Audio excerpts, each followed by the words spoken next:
Hi everyone, Happy New Year. Welcome to Woolen Spinning. My name is Rachel and I can be found pretty much everywhere as Welford Pearls. Thank you so much for joining me. It is January 5th, 2017 and I hope everybody had a wonderful holiday, a wonderful New Year's and everything else that everybody celebrates. If you're new to the show and just checking it out, thank you so much for giving me a shot. And for those who are returning, thank you so much for joining us again. A very special thank you to everybody who is a Patreon subscriber to the show. You're the ones that keep this show on the air, and I really appreciate it. For those who missed it or maybe didn't see it, there is something new going on over at patreon.com/WelfordPearls. I have launched a radio show. The first episode will come up sometime in January. I hope that you will go over to Patreon and check that out and listen to the sort of pilot episode that's about 12 minutes long, and it just gives you a synopsis of sort of what it's all about. This will be for Patreon subscribers only to receive this audio podcast, and if you're interested, please head over there and have a listen. You don't have to be a Patreon subscriber to listen to the pilot episode.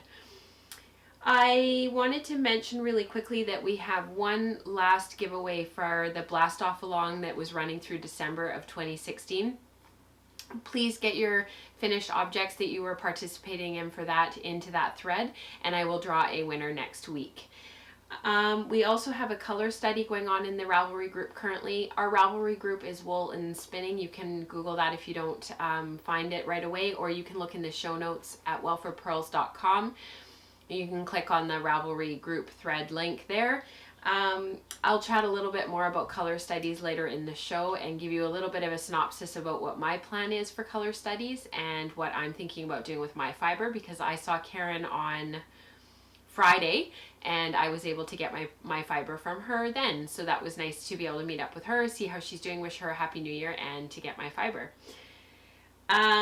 The last thing I need to mention is I haven't heard from a couple of people about giveaways that have gone on through November and December. Please get in touch with me with your addresses. I need to hear from Barb, Amy, and Rochelle. So please get in touch with me if you are watching this and have a watch in some of the past episodes to see what you won. I think that's it for housekeeping. I'm going to try really hard to keep housekeeping to a minimum like in the older shows. When we first started this back in the weekly show back in June and July and into August, the housekeeping was always kept to a minimum, and I really made sure that I tried to just direct everybody to the show notes, which are at welfordpearls.com, and just look at episode 51 and you'll see stuff there that's linked and things that you need to know about. And I'm going to go back to that because I was starting to feel really bogged down with all of the housekeeping that I needed to rattle off at the beginning of every show. So if there's anything that I didn't mention, breed studies, anything that you're curious about, our Zero to Hero for 2017, anything that you're kind of wondering about, please head over to the Ravelry group, head over to the blog, and everything will be there. And if you have any questions, don't ever hesitate to get in touch with me. I can be found Welford Pearls on Ravelry and Instagram. You can chat with me on the Slack channel if you're a Patreon subscriber, and you can always get in touch with me, Rachel at welfordpearls.com. So I have a couple of works in progress. I'm going to start off with my spinning in progress. So as many of you know, this is hand spinning only on this show. I do have a little bit of commercial yarn to show you because it's inspired a project for my hand spun knitting. But I do have a spin in progress. I was really hoping to get this finished by the end of December and to have it be my last spin of 2016, but alas, that did not happen. So here are my first two bobbins. This is Elfin Wool, which is a dyer in Germany, Tina. She's based in Berlin. This is a combo spin that I've been working on. So I'm going to insert a photo here of what the original colorways looked like, and you can see what the two colorways look like when I wrapped them together. The reason why I chose to do this as a combo spin, and I bought these two braids with the intention of combo drafting them, not just spinning each of the braids to a separate bobbin and then plying. My plan was always to combo draft them together. And I'll show you, and if you're a Patreon subscriber, you will have seen January's teaching content that's part of the Patreon support.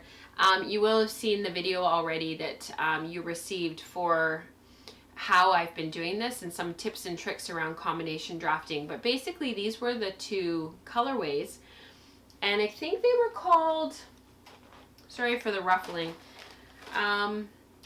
Okay, so this one was called Purple Clouds. And this one was called,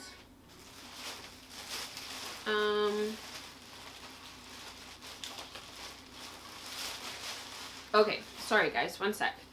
And this one was called Oak and Alder. And this one that has the purple and the pink in it it's 67% mixed BFL and 33% Tussa Silk. And this one that was the Purple Clouds was 60% BFL, so white, just white commercial, white regular BFL, 20% brown BFL, and 20% oatmeal BFL. So sort of 40% was sort of a mixed BFL. And so this is quite a dark colorway, but because of the colors and because this is 67% mixed BFL as well, it's quite dark. And when you line the two of them up,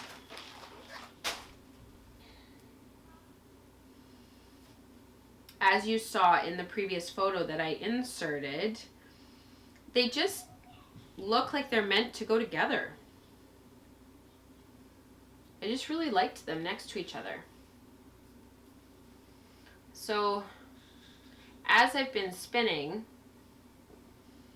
I've been holding the two together and drafting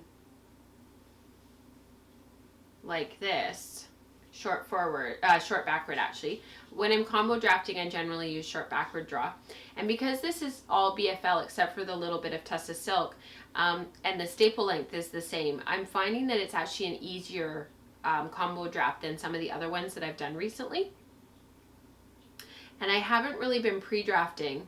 I've just been sort of, you know, holding them together like this and drafting and working my way through. So because I am working on my Lendrum for this spin, I was really craving a spin on my Lendrum in December. I was feeling really burned out at the end of November, and then of course I got so sick, and I'm still coughing and congested at night and whatnot. And a bunch of the women that I work with, they're all still sick as well. We've all had this cold, and their kids are all still sick. And about 2 days ago, the kids almost seemed to it was like a switch went back on or something, and they like bucked up, you know, and they were all of a sudden kind of back to their old selves. So the past 4 or 5 weeks have been really tough and just really tiring.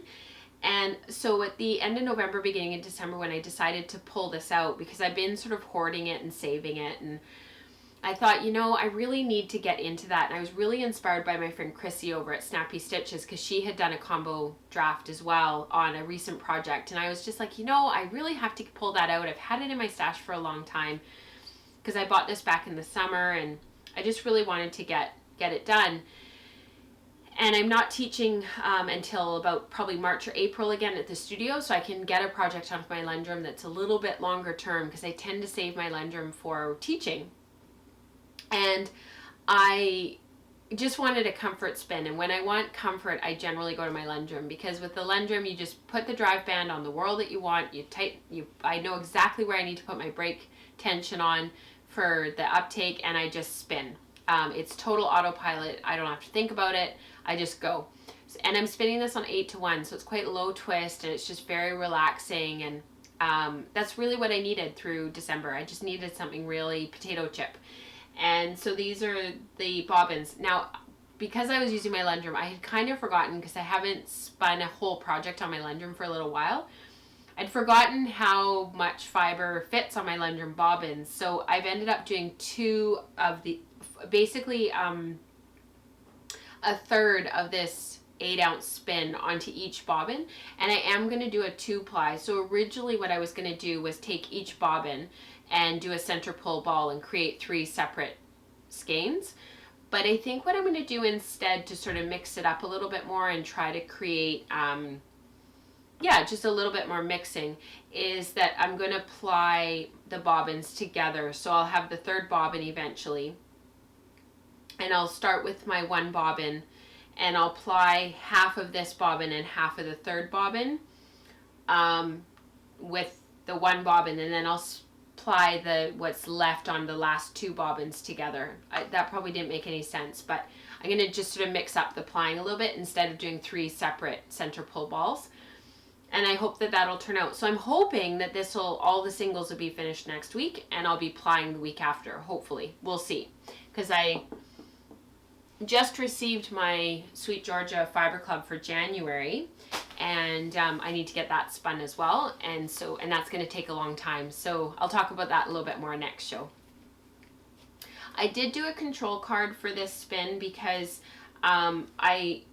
because I'm combo drafting, I find I have a tendency to go thick and thin if I'm not really paying attention. So I really wanted to see what my singles would look like and so that I would have something to continually come back to. And I've been using my control card as well. So I know that my singles are roughly 20 wraps per inch on here. That's what I wanted. And so because I'm going for a finished yarn of about 13 to 15 wraps per inch, and I have been using my control card, and as I've been working my way through the bobbins, I've been checking to make sure that I'm still spinning accurately. And I find with combination drafting that when I do that, it's a lot better, because I do tend to go onto autopilot and stop paying attention, and it'll get thick for a while and then it'll get thin for a while, and then when I ply, I'm disappointed. So that is that. So that was Elfin Wool from my friend Tina, and she can be found at elfinwool.etsy.com. And she's Elfin Wool on Instagram. I do have a finished spin to show you. This was my last spin of 2016. I did write the blog post on Sweet Georgia for this. This was called Silver Lining, and it was dyed, this month's Fiber Club from Sweet Georgia was dyed by my friend Charlotte. She is Charlotte Milk Teacup, I think, on Instagram. Anyways, she did a beautiful job of the fiber this month and of the colorway, and it was called Silver Lining, and her write-up and her story was really lovely to read. And Felicia had recommended doing a chain ply to try to keep some of the colors together because it was sort of more of like a speckle dyed month. It had a lot of white in the braid in the colorway, and a lot of specks of purple and sort of this corally pinky red. And then it had this gorgeous, one of my absolute most favorite colors, it had this gorgeous sort of darker blue. So I split the braid lengthwise into 8 sections, and I wrapped up all the little nests, and I tucked them back into the bag, and I tried to spin one a day. So this took me about 10 days to spin. And I have to admit, each of those little nests felt like they took forever, and I think it's because I was spinning at a wraps per inch of about oh shoot, I wrote it down and I don't have it right here. I think I was going for a wraps per inch of roughly like 36 or 42 or something, and because I wanted a fingering weight yarn, and I got, in the end, I ended up with 380 yards of chain plied, so 3-ply yarn.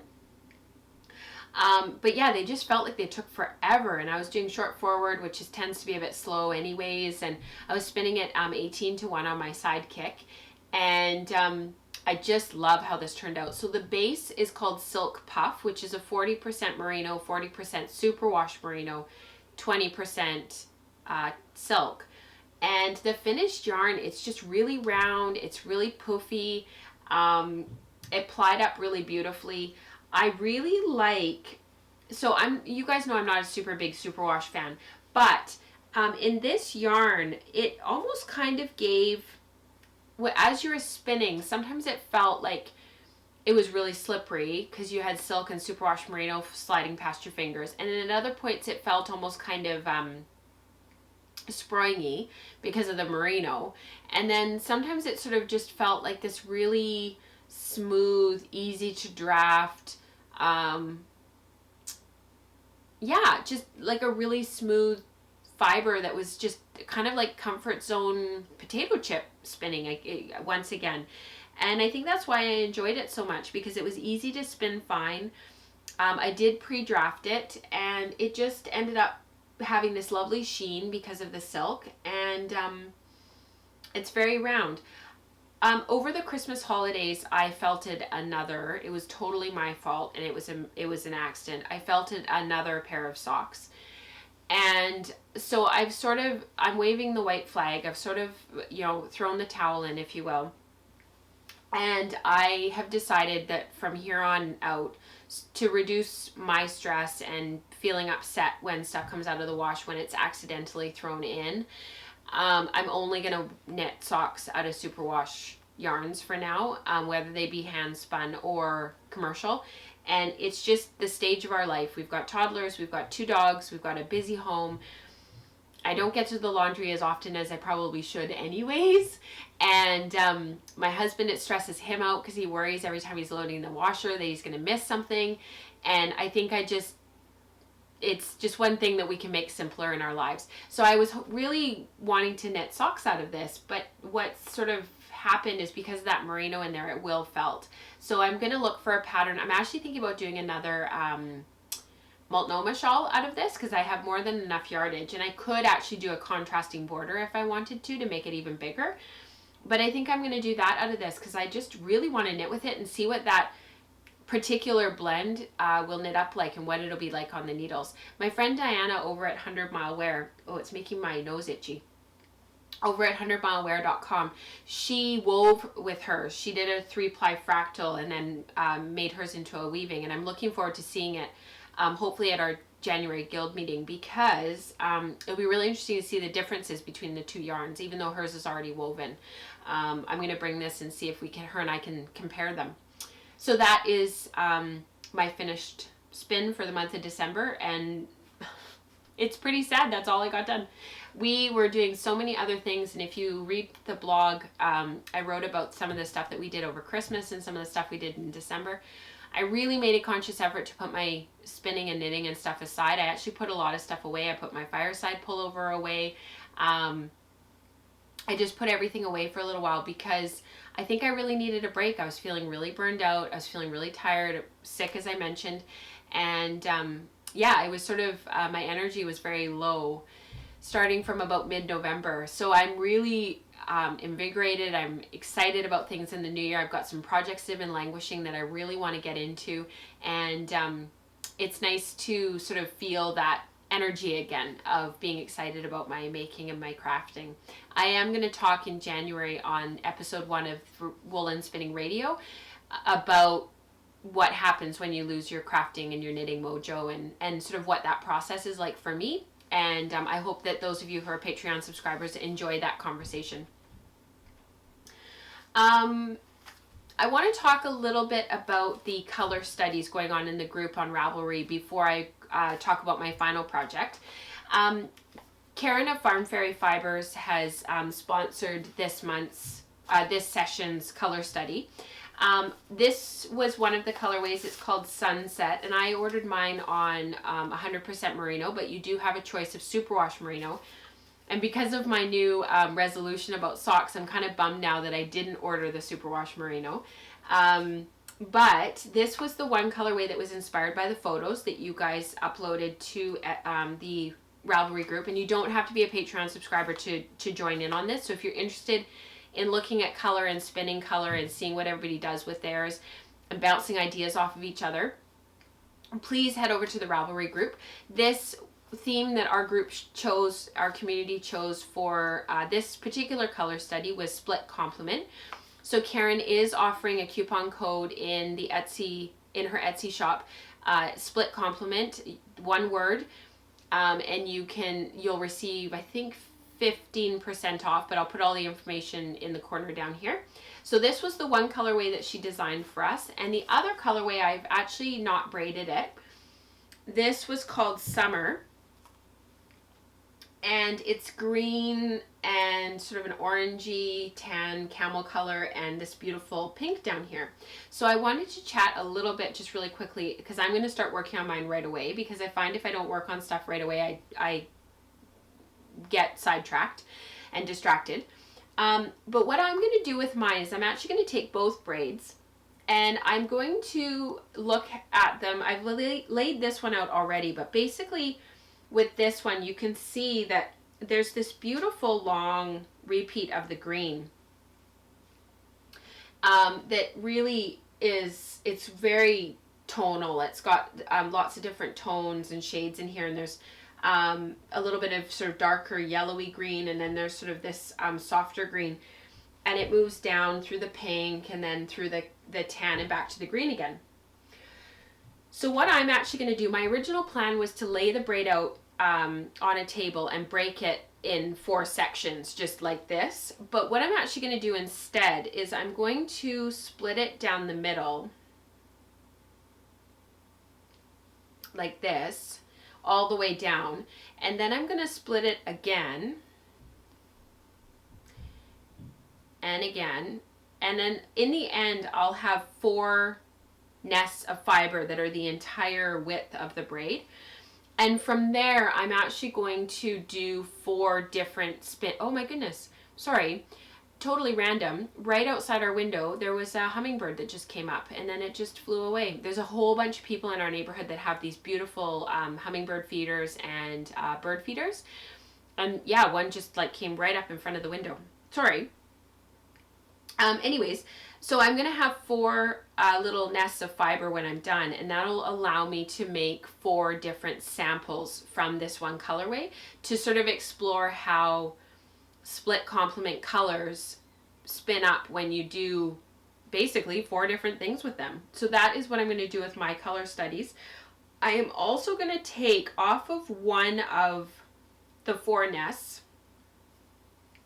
So I'll split it 4 times, and then off of one of them I'm actually going to divide it in half, and I'm going to take that 1/2 and I'm going to reserve it and set it aside, and I'll do the same thing with this colorway.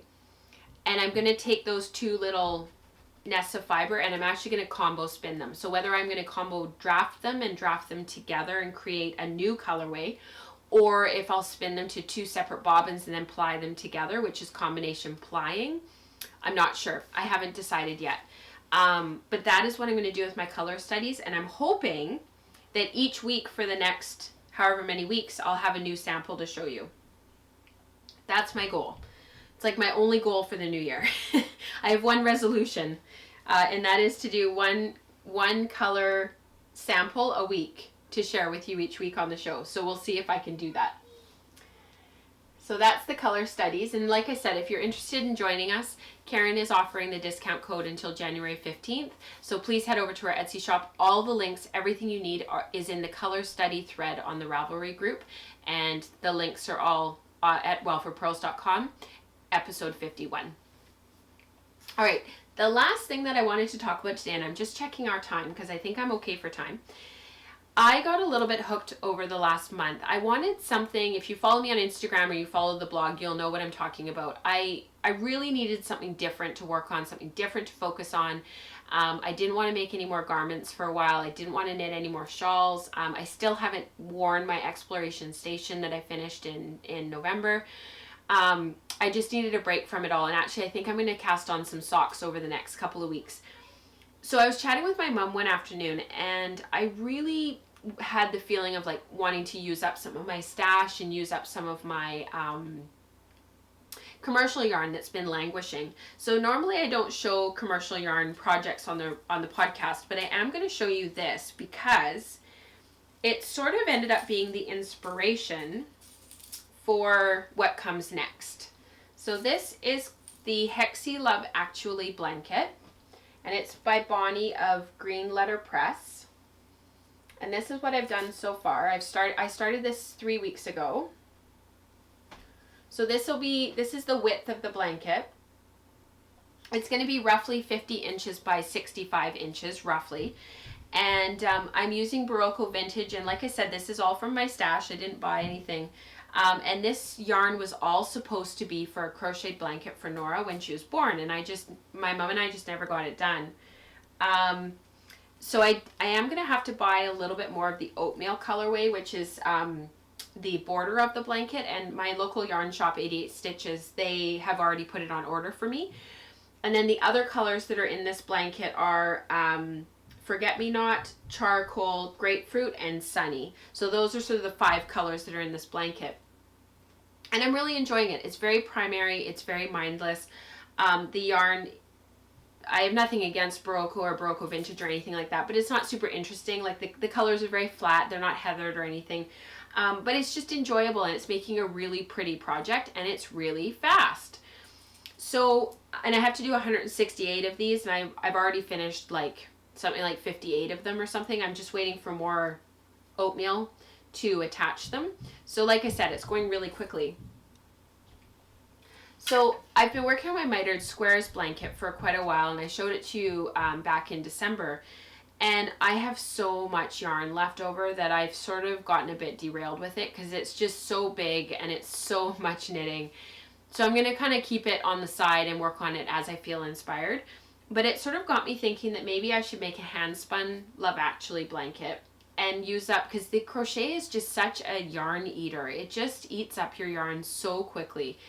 And I had somebody leave a comment on one of my Hexie blanket posts on Instagram that's saying that she, and I can't remember who it was, so I'm really sorry if it's you, but she said that she loves crochet because she just waves her magic wand and voila, like the yarn's gone. And it made me laugh, and I've shared that with quite a few people.